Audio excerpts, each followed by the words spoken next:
Okay, good morning, everyone. We are on the Mishnah on Tez Zayin Amud Aleph. Pigel b'kometz v'lo b'levona, b'levona v'lo b'kometz. Rabbi Meir omer pigel v'chayav nalav kares, v'chamer me'emo kares at sheyifagel b'chol hamatir. So over here, we know that there are two things that have to be burnt: the kometz and the levona. And if you have pigel intent during the burning of the kometz to eat the rest of the mincha l'machar, but not during the burning of the levona, or during the levona, but not during the burning of the kometz, Rabbi Meir says it's pigel, because Rabbi Meir holds that if you have pigel intent for a chatzi matir, since you need the burning of both the levona and the kometz in order to allow you to eat the leftovers, he says that pigel b'chatzi matir with one permitter is enough to be pigel. The Chachamim say it's not kares because you didn't have both matirs, you only had pigel for one of the matirs. Umodim Chachamim Rabbi Meir b'minchas chote minchas knosh in pigel b'kometz shu pigel v'chayav nalav kares hakometz hu amatir. The Chachamim agree that even though in the case of a regular mincha where there's kometz and levona, that if you only have pigel intent for one of them, the burning of one of them, will it be a problem? They agree that in the case of a minchas chote, which is the mincha that a sinner is bringing who cannot afford an animal or a bird, or the minchas knos, which is the mincha that the husband of the sot is bringing when she goes to drink the water. So in those cases, there is no levona and there is no oil. Well, if there's no levona and no oil, so then you don't say that pigel during the kometz is only a chatzi matir. That's the entire thing. That's the only burning that we have. There's no burning of the levona. Therefore, if you're pigel by the kometz, in the case of the minchas knos and the minchas chote, where there is no levona, then even the chachamim would agree that you were pigel during the entire matir, and therefore it will be pigel. Similar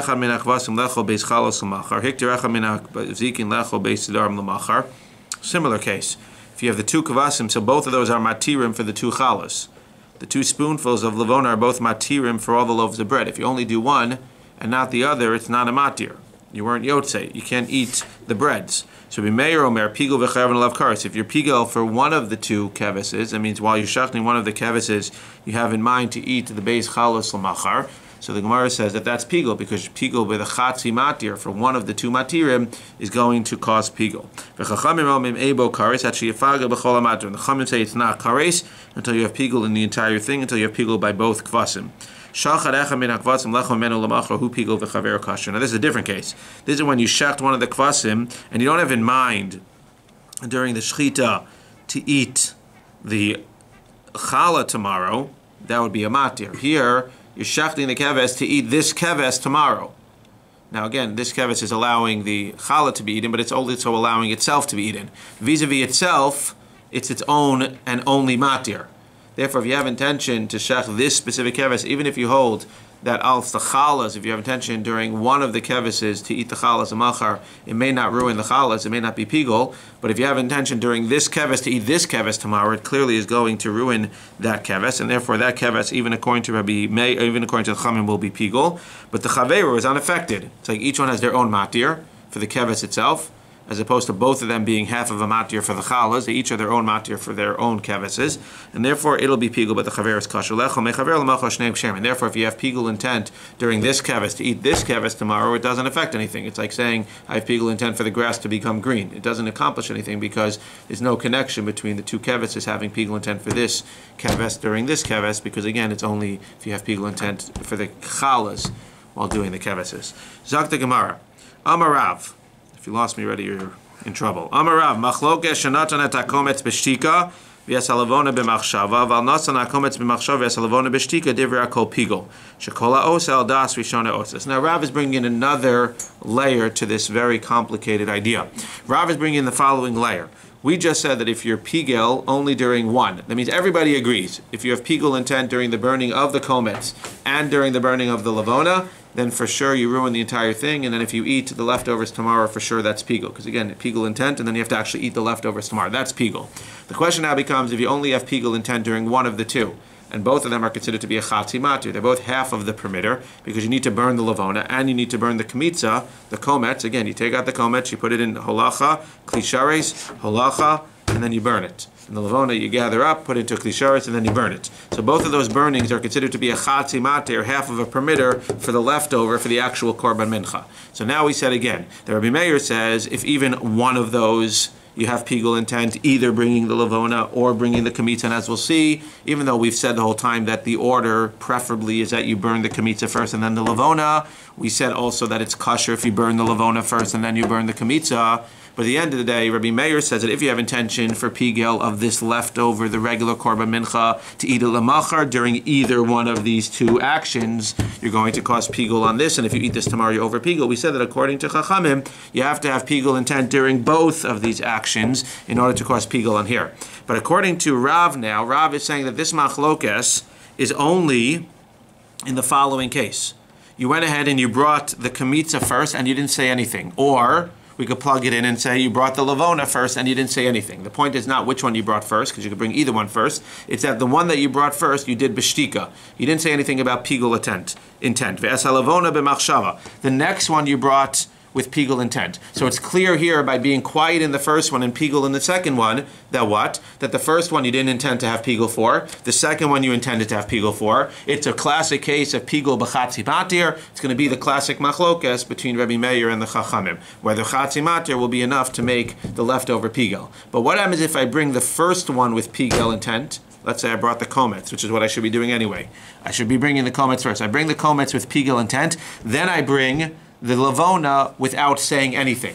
So this is an additional layer where Rav is adding aval natan hakomets b'machshava. B'machshava means with pigul intent. V'yas halavona b'shtika. Now you bring the lavona quietly and you don't have any pigul intent, but you don't have any intent at all. You don't say anything. We assume that since you had pigul intent for the first one, you had pigul intent for the second one. Divrei hakol pigul. Therefore, it says if you brought both with pigul intent, if you bring both with pigul intent, everybody agrees, even Chachamim agree, that if you bring both with pigul intent, if you burn both with pigul intent, you make the entire thing pigul. Divrei hakol pigul. Shekol ha'osa al das rishonehu osa. Those are the key words. Because we assume that anything you do second, you're doing the same as the first, unless you specifically go out of your way to say otherwise. So if I do the first one, b'shtika, and then the second one, I go out of my way to say I'm doing this one, l'shem yichul kucha brichu shchinte b'pigol, then the second one is pigol, the first one's not. That's the classic machlokes. But if I do the first one, l'shem yichud, as pigol, and the second one I do quietly, then we're assuming that the quiet one, you're really following the original pigul, al das rishonehu osa. Therefore, it's as if you did both with pigul. And if you did both with pigul, even the Chachamim are going to agree that the remnants, the korban mincha, is going to be pigul.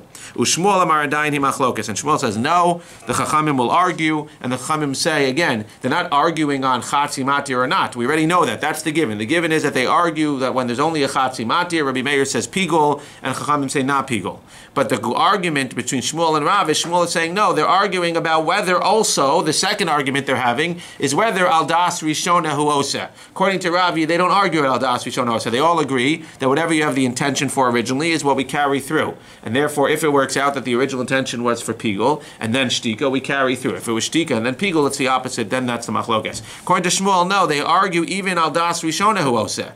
He says that they argue across the board. They don't necessarily hold. And the Chachamim would say that even if you do the first one with pigul and the second one with shtika, even there you wouldn't necessarily assume that the shtika goes after the first one. Therefore, it's still a case of chatzi matir. If it's a regular case of chatzi matir, then you have the same machlokes that you have in the original case. Yes? What is the Whoa, 1 second. Yes.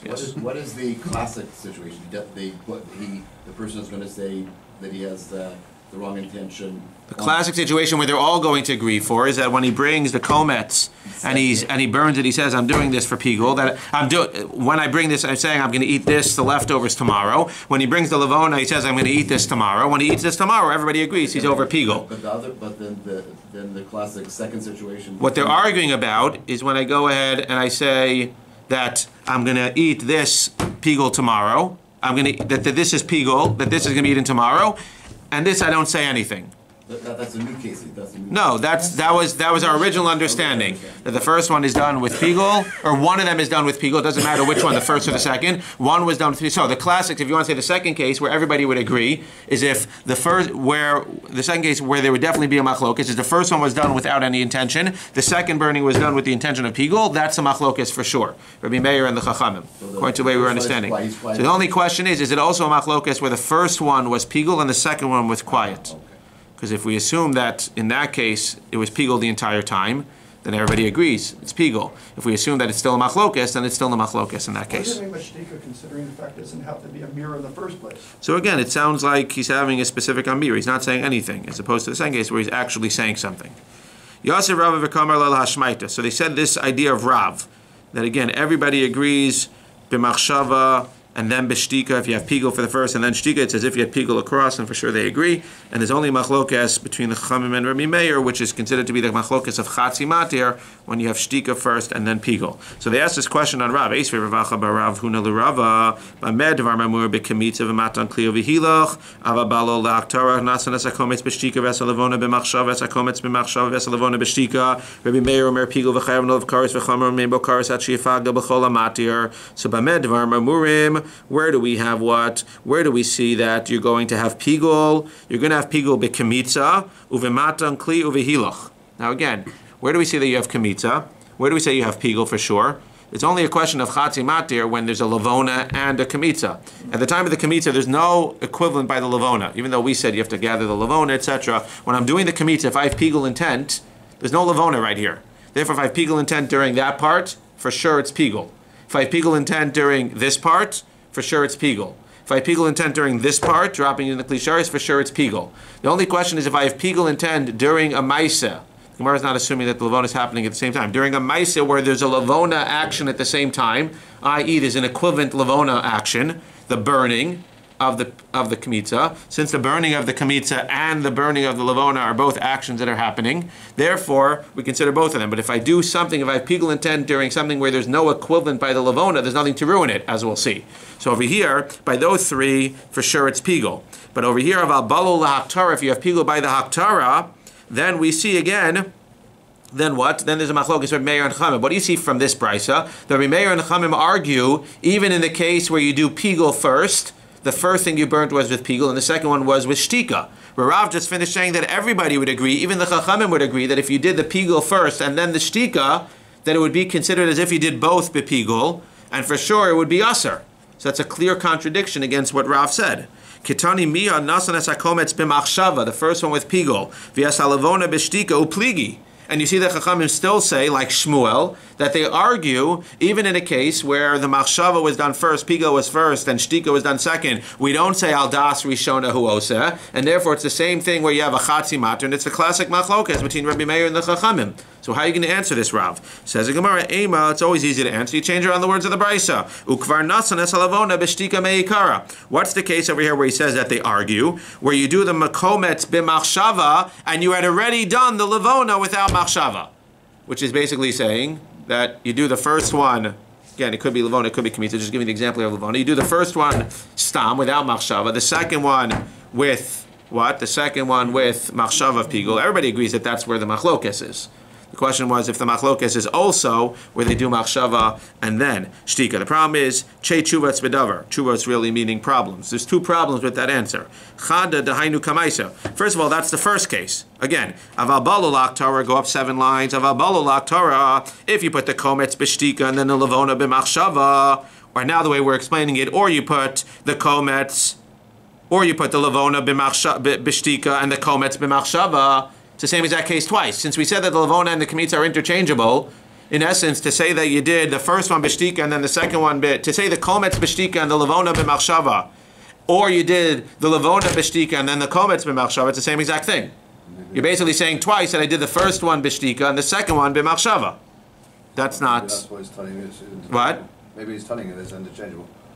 Yeah, so it could be, but it sounds like we already know that it's interchangeable. And therefore, that's the first problem to learn like that. And the second thing is, Ve'od hatanya achar we have a mefurish brisa, which we don't quote the whole things here, but we have a mefurish brisa that says that what? That explicitly states that they argue even when you place the first one with pigul intent, and achar kach, you place the second one without pigul intent. So you clearly see that they argue even in that case. Says the Gemara, Tir of Chanina bebeis deos. Wow. So if Chanina comes along and answers and says, no, that's bebeis deos. That's by 2 people. What does that mean by 2 people? That means that one person does the burning of the lavona, or let's say the kemitza is coming first. One person does the burning of the kometz, and the second person does the burning of the lavona. Therefore what? Who cares if it's 2 people? Well, if it's 2 people, then if the first guy has intention for pigul, you can't say that by definition the second guy is doing al das rishona. He's his own guy. There are some people that always do al das other people, but in general, a normal person is not doing al das rishona. So we can say that over here, where it says that there's going to be a machlokes, which we thought was a problem because we thought that it meant there's going to be a machlokes even where the pigul comes first and then no pigul. That specifically, Rav is going to tell you, that machlokes, that it's going to be a machlokes across the board, is when one guy does it bepigul and the second guy does it b'shtika. We're not going to say that we're going to combine the two. So in that case, everyone's going to agree what? Or at least in that case, there's going to be the machlokes Rabbi Meir and the Chachamim. Because in that case, it's a classic case where you have one matir and not the other. You have chatzi matir. The first guy did pigul on half of a matir. The second guy didn't do pigul on half a matir. That's going to be the classic machlokes Rabbi Meir and Chachamim, if half of a matir is going to be a problem or not. But Rav says, but I would tell you that if it was the same guy who did pigul over here and then machshav over here, I would tell you that in that case, the halacha would have been that there wouldn't have been a machlokes and everybody would agree that it was pigul. So he just explains it bebeis deos. Tashma, another brisa. Bamed dvar mamurim. Where do we see that you can have pigul during a single application? Now, it's very interesting. There are certain things we know that in the ones that are nita and bachutz, there's two applications, either on the inner mizbeach or the outer mizbeach. The ones that are applied on the outer mizbeach have to be applied twice, two zrikas. But the first one, you're yotzei with the first one. Once you do it once, even though you have to do it twice, once you do it once, you're yotzei. But the inner mizbeach, you have to do it numerous times. And if you, so let's see, Bamed Varma Murim, where do you see that you can have pigul during a single application of blood? Where do you see that you could have pigul during a single application of blood? And since you could be yotzei with one application of blood on the outer mizbeach, if I have pigul only for one application of blood, again, what's happening here? I'm throwing the blood twice on the outer mizbeach. I'm having pigul intent during the first application. I'm saying I'm throwing the blood, I'm not to eat that korban tomorrow, which is not allowed. And during the second application, I don't say anything. Nevertheless, says Gemara, Bamed Dvar Mamurim, over there, what? Since the first application is enough, and if I would have just stopped after one, I would have been yotzei the zrika. Therefore, if I have pigul during the first application, even if I don't have pigul during the second application, I make the entire thing pigul. However, but when you have the dam which goes on the inner mizbeach, for example, what goes on the inner mizbeach?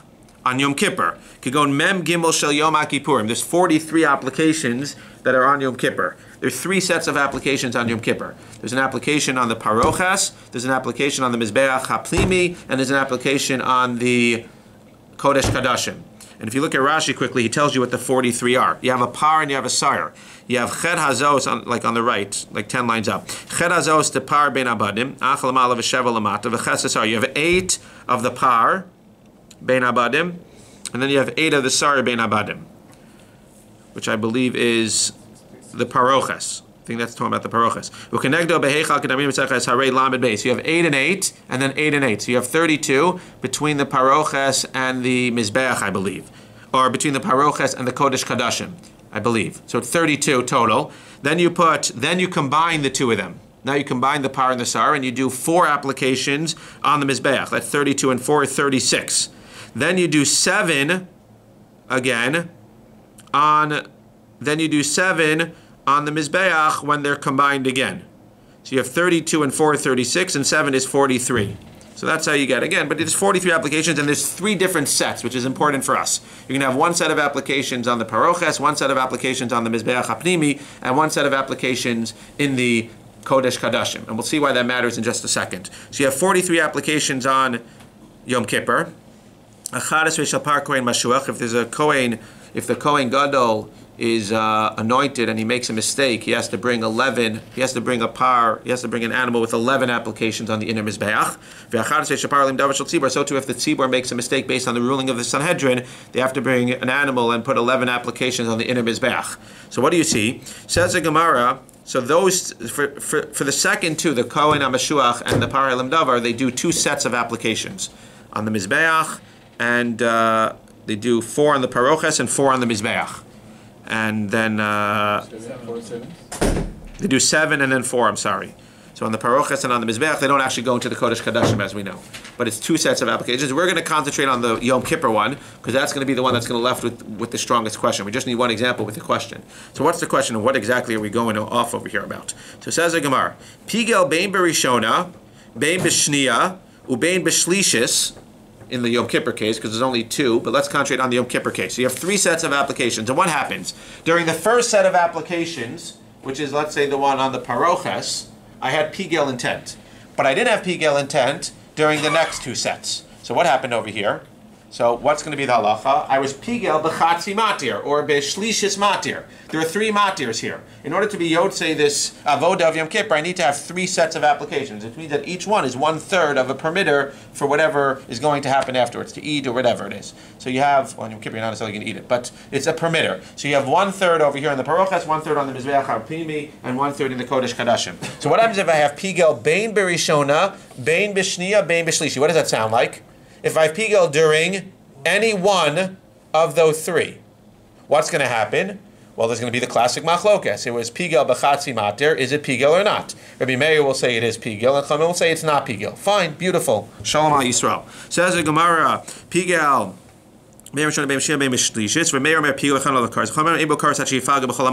What's the problem? Kitani miha, pigel bein berishona, bein b'shniya, bein b'shlishis upligi. You, Rav, would have said what? You, Rav, would say that if he has pigel intent during the first set and does not have pigel, it doesn't say anything during the second or third set, what happens? You, Rav, would say that according to everybody, even the Chachamim, it's pigel. Because if you have intent during the first set and you're quiet during 2 and 3, then we go after your first set. So why should it be bein berishon, bein b'shniya, bein b'shlishi? Why should it be machlokes? It sounds like they argue, and it's the classic case of chatzi matir or shlish matir, and you have to have pigel for all three. But you just finished telling me that that's only a machlokes when you have the shtika and then the pigel. It was a chatzi matir, or shtika and then pigel. It's a chatzi matir or shlish matir, but it's coming at the end. The pigel is the last one. Therefore, we don't assume that everything follows it. But over here, where it sounds like the first one was pigel, according to what you were saying, Rav, everyone should agree that number 2 and number 3, we assume al das rishona hu oseh. We assume that he was pigel in number 2 and number 3 as well, and therefore what? The entire thing should be pigel. So why does it say palig that Rabbi Meir says no pigel in that case as well? Says the Gemara, yes? Right? Because it said bein berishona, that's what ruins. The ruining here is bein berishona. If it was just bein b'shlishi, bein b'shniya, that's fine. If the first one was shtika, then it's fine. But the point is that even if the rishona was pigel and the number 2 and number 3 were not, it's still going to be a machlokes. And the Gemara says that's not true according to you, Rav. It's not a machlokes. There, everybody would say that it's pigel, even Rabbi Meir, even the Chachamim. Says the Gemara, pligi v'chitema hachanami b'shtei deot. So what can you answer? You could say it was shtei deot or shlolosh deos. What does that mean? That means, in essence, what happened was you had the Kohen Gadol come, and he had intent to do pigel on the first set of the blood. And what happened after he finished? He dropped dead. Or he had tumas keri. So we brought in another Kohen Gadol who did the sets of the second and the third. So now you can't say, well, we assume whatever the first guy had, the second and third guy had, or the second guy had, because he's a different guy.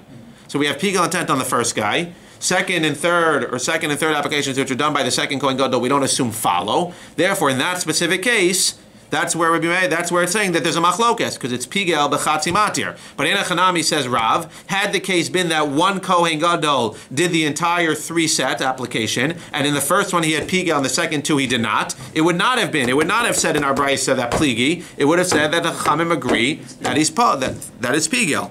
Okay, we're understanding. Good. So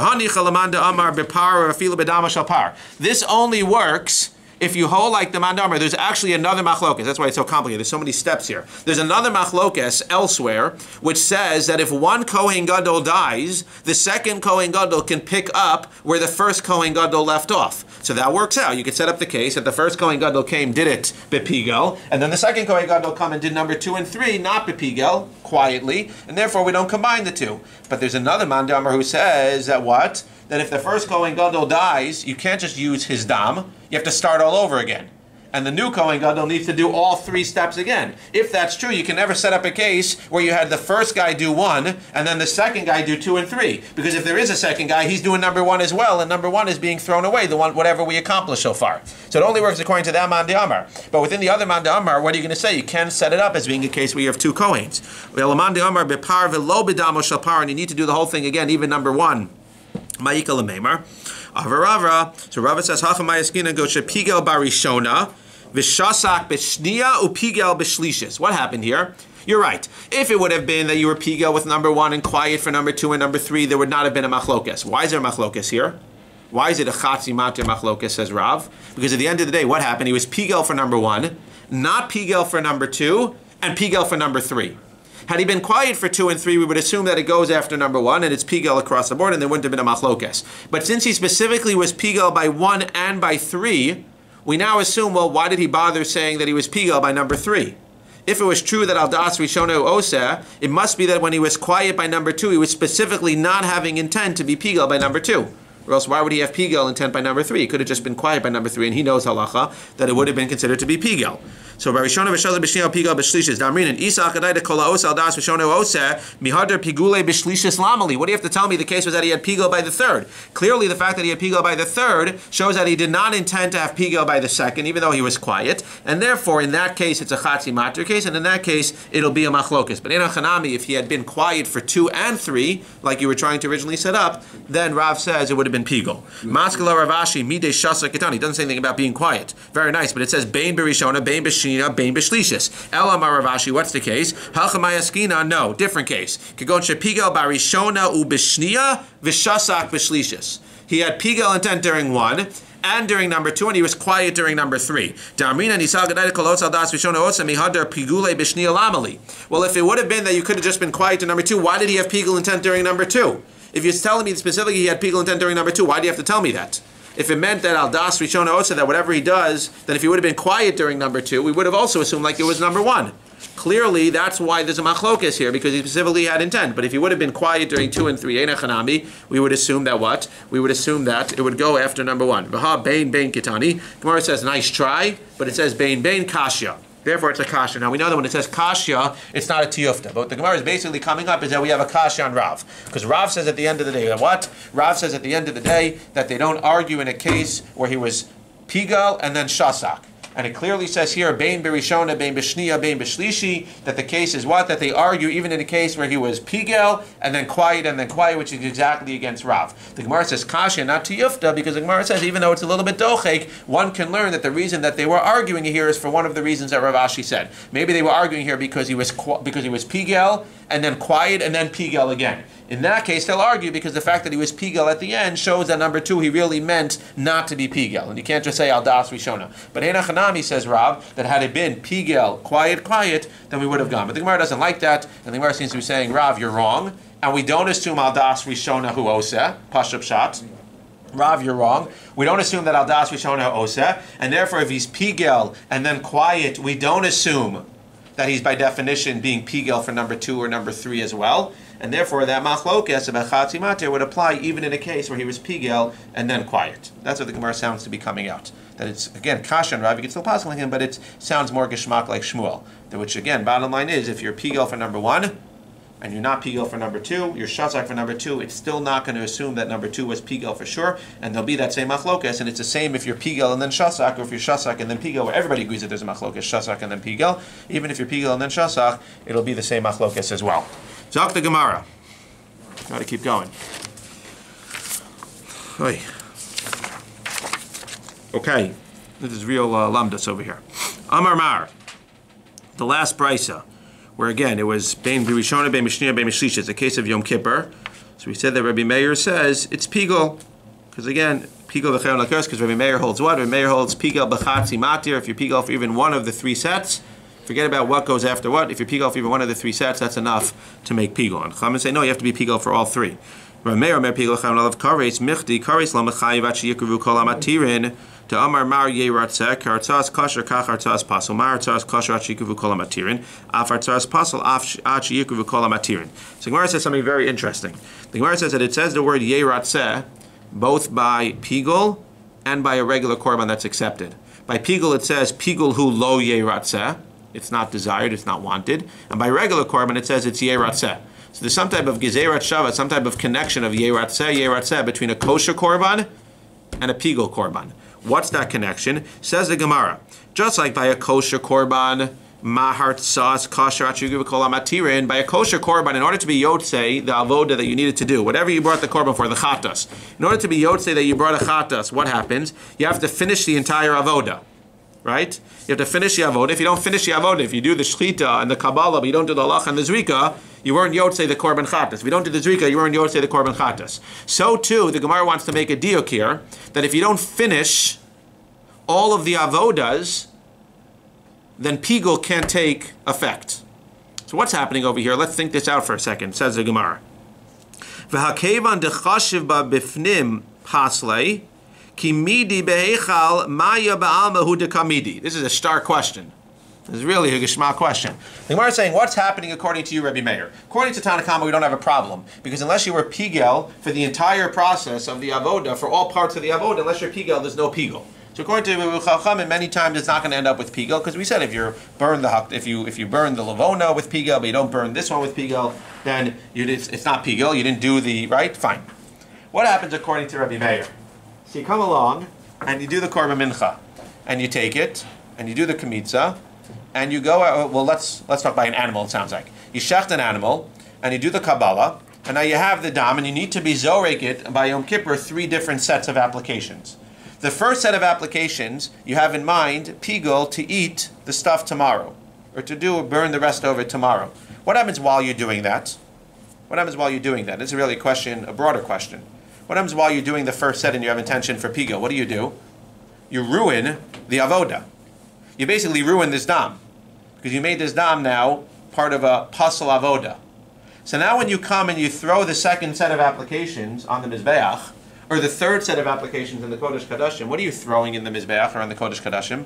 You're not throwing blood. You're throwing water. Because you already ruined this blood. So if you're going to tell me that we're going to make an equivalent between pigul and kosher korban, and in order to be yotzei your chatas, you have to go ahead and you have to do all of the avodas. So over here by pigul, it's never going to come to a case where you're going to be over pigul, basically. Because unless you have pigul at the very last step, which is usually the case, right? What's the usual classic case that we always had? This is very important. We do the shchita, you do the kabbalah, you do the halacha, and during the zrika, you have intent to eat the korban tomorrow. Well, that's fine because you finish the avoda at the same time that you affected pigul. Therefore, you did all 4 avodas. Pigul kicks in. That's the classic case. And when you eat this tomorrow, you're over pigul.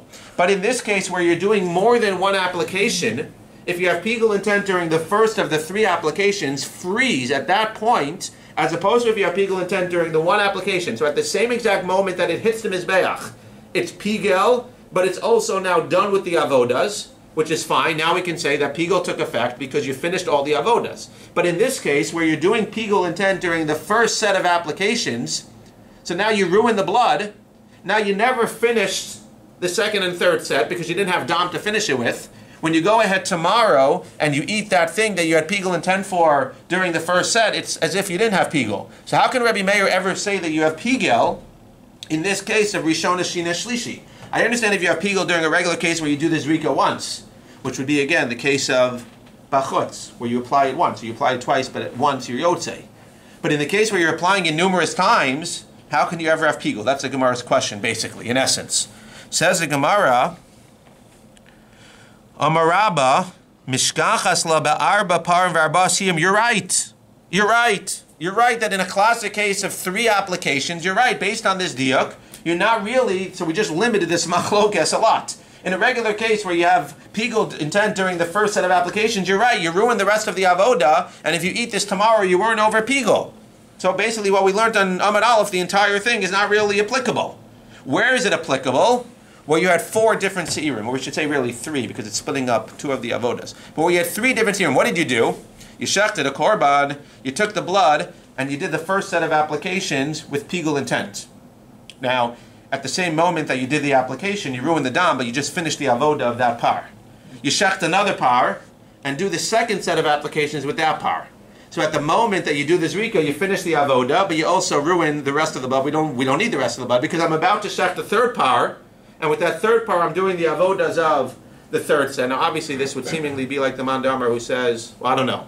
Mandamar, I don't want to bring it in. With the kohanim, you could switch kohanim, okay. Assuming you don't have to have the same par. So now you did all the avodas. During each of the avodas, you had pigul intent, Baruch Hashem.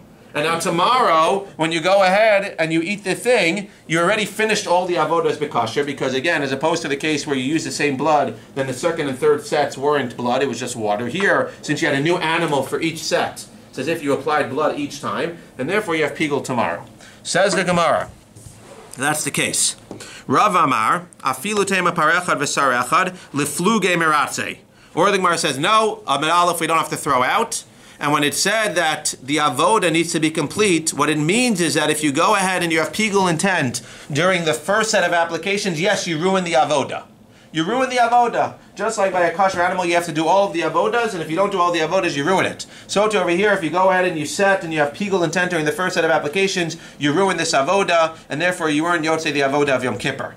But if you finish and you throw the blood during the second set and the third set, even though you didn't do the avoda of Yom Kippur properly, since you did the second and third set, it's enough to tell you that you were over pigul if you go ahead and eat that. So it works to, or I should say in a bad way, it works to pigulize you, but it doesn't work to make you yotzei the avoda. Why would you say you have water instead of dam? Don't you have pigul only at the end of the process? No, so that's what he's saying. That's a chiddush. The chiddush of the Gemara is once you sprinkle it, the first set, with pigul intent, that leftover blood turns into dam, turns into water. And it's as if it's not there. Now, just parenthetically, the Gemara says, what do you tell me that there are 43 applications on Yom Kippur? Arba'im v'shalosh v'atanya arba'im v'sheva. There's 47 applications. Lo kasha. Ha'kaman damer ma'arvin l'karnas v'ha'kaman damer ein ma'arvin. No, the 43 was assuming that you don't mix. The 43 was assuming you mix the par and the sar together before you do the 4 applications on the Mizbeach. But the other mandamer says you don't mix them before the 4 applications on the Mizbeach. Therefore, it's not 43. 43 would be if you only did the 4 of the par. You have an additional 4 of the sar, which is 47. Says Gemara v'atanya arba'im v'shmona, but we know elsewhere that it's actually 48. There's another man de'amar lo kasha, ha'kaman de'amar shirayim me'akvin, ha'kaman de'amar shirayim lo me'akvin. There's another machlokas. There's a man de'amar who says that the shirayim is ma'akiv, that after you finish all the applications, the leftover blood has to be poured on the yesod. If you say it has to be poured on the yesod, that's another application, that's 48. If you say it doesn't have to be poured on the yesod, that's 47. Ibaya lahu, new case. This whole thing was talking about pigel where? Behaktara. This is pigel by the burning, where there was what? Where there was a burning of the lavona and the burning of the kemitza, and there's a question of whether you're chatzi matir or not, because you have 2 different burnings that you need. Now, by the halacha, it's not true. The Gemara is assuming over here that the halacha of the lavona is not ma'akev.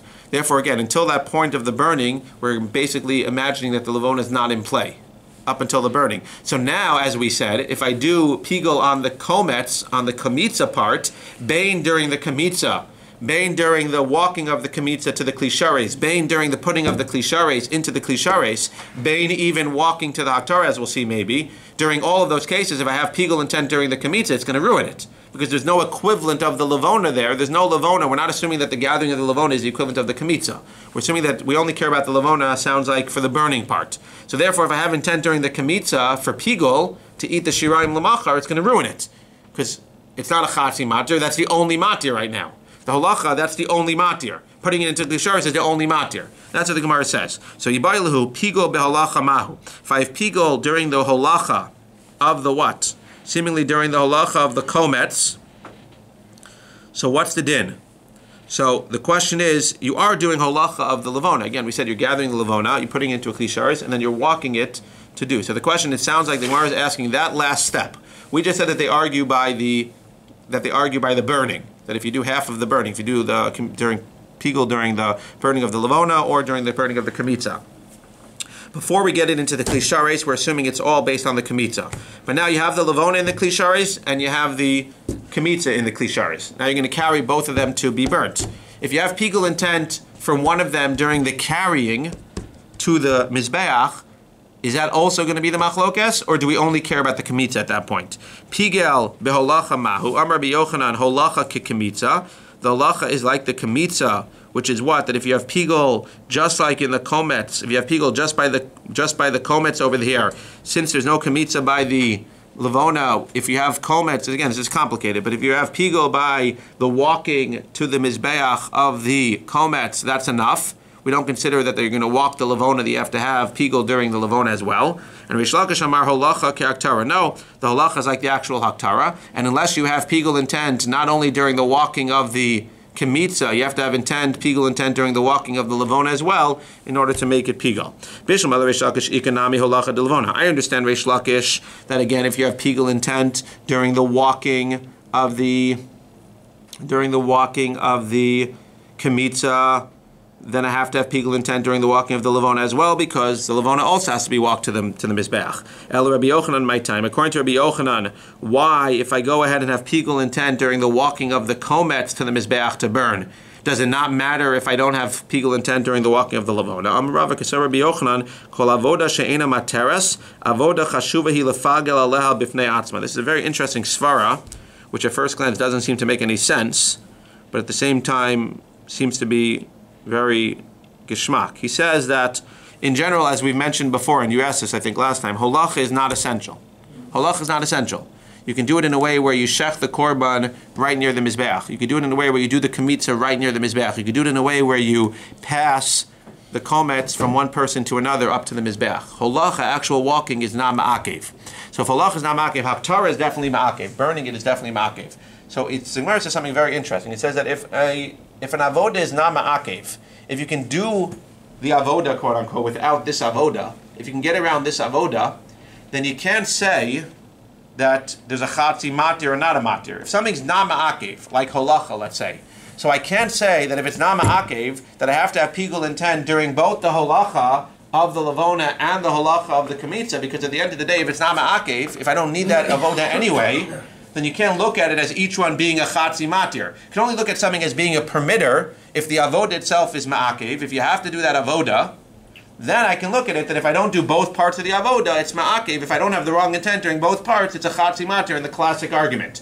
But if an avoda is not ma'akev in the first place, it ends up being a kula, but it's also a chumrah. If something is ma'akev, if you have to do something, we'll just be done in a few minutes. We'll go a few minutes over. If you have to leave, I understand. But if something is ma'akev, if you need to do that avoda, so it's a chumrah that if you don't do that avoda, you ruin it. But at the same token, then at least you have the kula, that if there are two parts to the avoda, i.e. the Levona part and the Kemitza part, unless you have pigul during both parts, according to, let's say, Chachamim, unless you have pigul during both parts, you're not going to ruin it. But the flip side is that if an avoda is not ma'akev, if I don't have to do an avoda, then all of a sudden I can't say, well, if I don't have to do it, so that if I do it, I need to have pigul intent during both parts. If I don't have to do holacha in the first place, and I have pigul intent during holacha of the Levona or during holacha of the Komets, either one is going to ruin it, because I didn't have to do it in the first place. So I can argue that if I have holacha, if I have pigul during the holacha of the Kemitza, well, that's only a chatzi matir, that's only half of it, and unless I have pigul during the holacha of the Levona, I'm not going to ruin it. What do you mean? I don't have to do holacha of the Levona. You only can say that something is going to hold back the pigul from taking effect if I have to do both of them. So if I have to do both of them, if I don't do both of them with pigul intent, then it's not necessarily going to ruin it. But over here, since the holacha is not ma'akiv in the first place, if I go ahead and I take, and I choose to do the holacha, even though I don't have to, if I choose to do the holacha as a kohen of the Kemitza, let's say, and during that halacha I have pigul intent, then no matter what I do during the Levona, since I don't even have to walk the Levona in the first place, I can't say that the Levona affects what I did during the Kemitza, and therefore when I walk the Kemitza and I have the wrong intent, I can actually ruin the entire thing. That's what the Gemara says. That's Rabbi Yochanan Svara. And Reish Lakish will say to you, ridiculous. Reish Lakish will say, no. At the end of the day, holacha, seemingly you do halacha by Levona, you do halacha, yes, you can get around it, but unless you have pigul intent during both of the halachas, it's not going to ruin it. Amar le Abaye, hare shchita recha min hakvasim da'avoda sheina matiraso pligi. But we know that, again, in order to eat the chalas, you have to shecht both of the kvasim. So therefore, what are you going to tell me? That the shchita of the kvasim, is the shchita of the kvasim a matir or not? Well, the Gemara is arguing now the shchita is not a matir. Shchita is just getting to the essential part, which is the zrika. So the shchita itself is not a matir. Therefore, if it's not a matir, and I have pigul intent during one of the shchitas, it should ruin everything. Because if it's not a matir, if I don't need it, quote unquote, even though you need the shchita, but it's equivalent of if I don't need the halacha, if I don't need the shchita, I just have to get to the important part, then if I have pigul intent during the non-essential part, again, even though it sounds weird, if I have a pigul intent during the essential part, I don't necessarily ruin it. If I have pigul intent for half during the essential part, I don't ruin it. But if I have pigul intent during the non-essential part, then I didn't have to do it, and if I do it the wrong way, right? If I don't have to do something and I do it the wrong way, it's worse than if I have to do it and I only do half of it the wrong way. It's interesting. That's what it's basically saying. Why by the kvasim is it not one of the four avodas? So it's saying, that actual avoda of the shchita is not matirit, in the sense that until I do the haktara, and that until I do the pigul, the shchita is not matir anything. Nothing becomes matir with the shchita. So therefore, what? Upligi did not shachar echem min akvasim lechol shechal samachar iter echem min abezikin lechol shnei snarim lamachar remeir mer pigol chanol of cars chomer rainbow cars that shivgo b'chol matir, and they shouldn't be arguing in that case. Everybody should agree that it's pigol since it's not essential. Amar le, what are you talking about? It's not essential. Misvaras lechem betaner kodesh. You think the lechem just becomes holy when you bake it? Shchita kvasim mekachala. Of course, the shchita is accomplishing something. First of all, you can't do the zrika unless you do the shchita, and when you do the shchita, you make the lechem like it begins to become kadosh. Since it starts the kiddush process, which is what I would have thought, since it starts the kaddish process, the process of making a kadosh, therefore it's considered to be as like a matir. If it's like a matir, then I have to ruin both parts during both kvasim, again, in order to go ahead and make a pigol. Again, there's a lot of fascinating cases here, even if you don't get every single detail. Here you're shechting the korban pesach, and we know that there are two simanim, the windpipe and the food pipe. You have to shech both of them. Let's say I shecht one l'shem yichud molim, people who have a milah, which is allowed, and the other one I shecht for people that are arelim, who don't have a milah. Now it's also for an arel to eat the korban pesach. So what does the Gemara say? Well, if I shecht it to the molim first and then to the arelim, the first siman I do for the molim and the second one for the arelim, it's kosher. But if I do the first siman for the arelim and the second one for the molim, I ruined it with the first one. And you see that they argue over there as well. Even though over there, what happened? I ended up ruining half of the matir, and yet what? We know that neither one of those is the matir. Neither one of those is really the matir. The shchita is not really the matir there. You still have to do the application. Says the Gemara, similarly, Amalei, misvar is dam b'tzar be'ema kadosh. You think the dam in the neck is just kadosh by default? No. Dam sakin mekachli, abala kadosh kabbalat your dam. Similar, same thing over there. The shchita of the korban pesach is the beginning of the process. Therefore, it's considered to be a matir. If it's considered to be a matir, now it depends how you hold. If you hold that a chatzi matir is going to ruin it, then as soon as you go ahead and shecht it for what? You shecht it for the arel, it's going to be a problem. If you hold that a chatzi matir is not going to ruin it, then as soon as you shecht it for the arel, it's going to be a problem.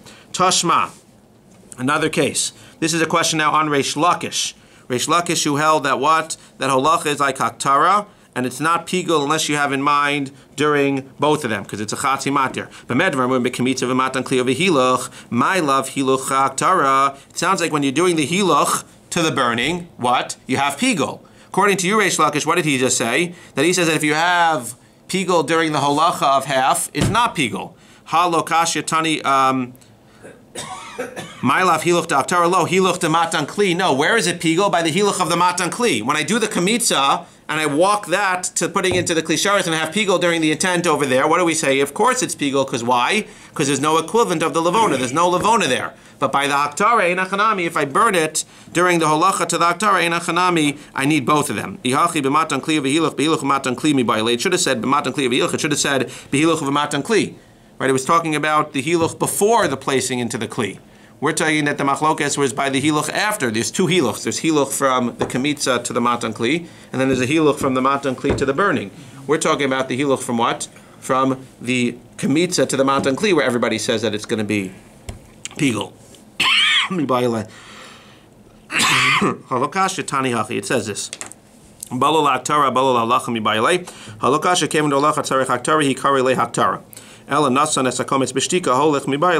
So it comes out again that the words of the Brisa, without getting too into it, the words of the Brisa are a problem on Reish Lakish, and therefore again it sounds like it's a kasha on Reish Lakish, and it sounds like we go like Rabbi Yochanan, that seemingly it would be that if you have holacha intent, that if you have intent pigel beholacha, so you'd have to go ahead and it would be kikamitza, would be pigel. I need to just finish the next few lines. Hikder shumshum lechol shumshum. The last case is where you go ahead and let's assume that you're burning the lavona or the komets. And it's not a problem where you have pigul intent, etc., for one and not the other. Let's say you do this for both. What do? Hikdir shumshum. So we know again that if I would take, let's say, the komets and I burn it. I take the whole komets and I put it on the, and I burn it on the mizbeach, and during the burning I have l'shem yichu kucha brichu, that it should be pigul. We know it's going to work, assuming that you did the same thing for the lavona. But what happens over here? You don't just throw the komets and the lavona on the mizbeach with pigul intent. What do? You're very smart. So you take the komets that you have, which is a handful, and you throw one sesame. It's going to take you a long time, but you throw one sesame piece equivalent, less than a kazayas at a time, of the kamitza on the altar. And during each throwing, you have in mind pigul of what? of the leftovers. But you don't just have in mind pigul of the leftovers. You have in mind pigul of the leftovers, that you're going to eat the leftovers one sesame seed piece at a time. Okay, very interesting. Achakala komets kulo.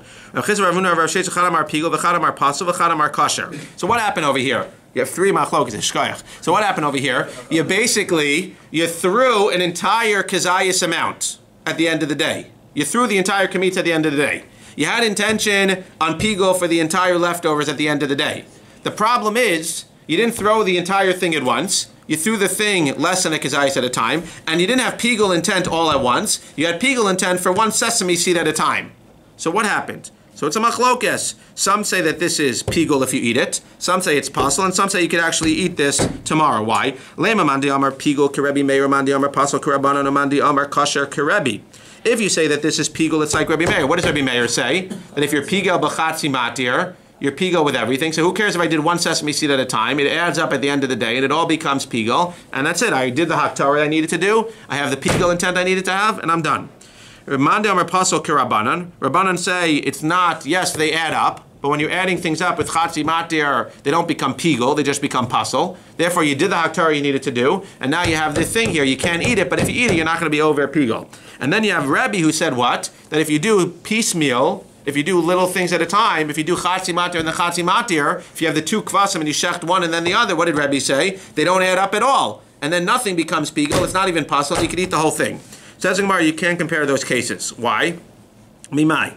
Dilmad kan lo kama Rabbi Meir hasamela dechishe b'shiyuro. Avalacha de lo chishe b'shiyuro lo. Maybe Rabbi Meir who says that chatzi matir can combine and chatzi matir is going to ruin it. That's only when you did 1 whole chatzi matir. So you did half, but you did an entire half at once. Here you're not even doing half at once. You're doing a little sesame seed, Listen to that. Here he's not going to add up all the little sesame seeds by the haktorah or the little sesame seeds by the pigul. It's just when you do an entire chatzi matir, 1 whole animal at a time, even though that's only half, I could do 50 and 50. I could add up 50% and 50%. I can't add up 1% plus 1% plus 1% plus 1%.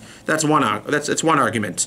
Or Adkan lo kami rabbanan hasamel delochisha ba bekule mater valacha dechisha ba bekule mater hachanami de pagil. Or maybe one can argue the other way, that the rabbanan who say that if you eat this thing when you have only chatzi matir, that's only when you had chatzi matir. Over here at the end of the day, even though you did it piece by piece by piece, at the end of the day you did the entire aktara. When push comes to shove, if you take a picture at the end of the day, you burnt the entire komet. Once you burn the entire komet, as opposed to if you only ended up doing half of the matir, burning only the komets as opposed to the lavona. But here when you look at it, even though you did it little piece by little piece, you did the entire lavona and the entire kamitza, and therefore this would actually be pigul. So he would be maybe machmir in this case.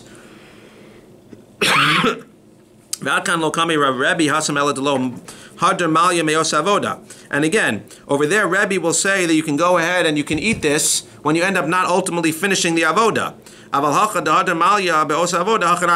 Here you ended up finishing the entire avoda. So it should be, again, maybe he would agree that it's going to be at least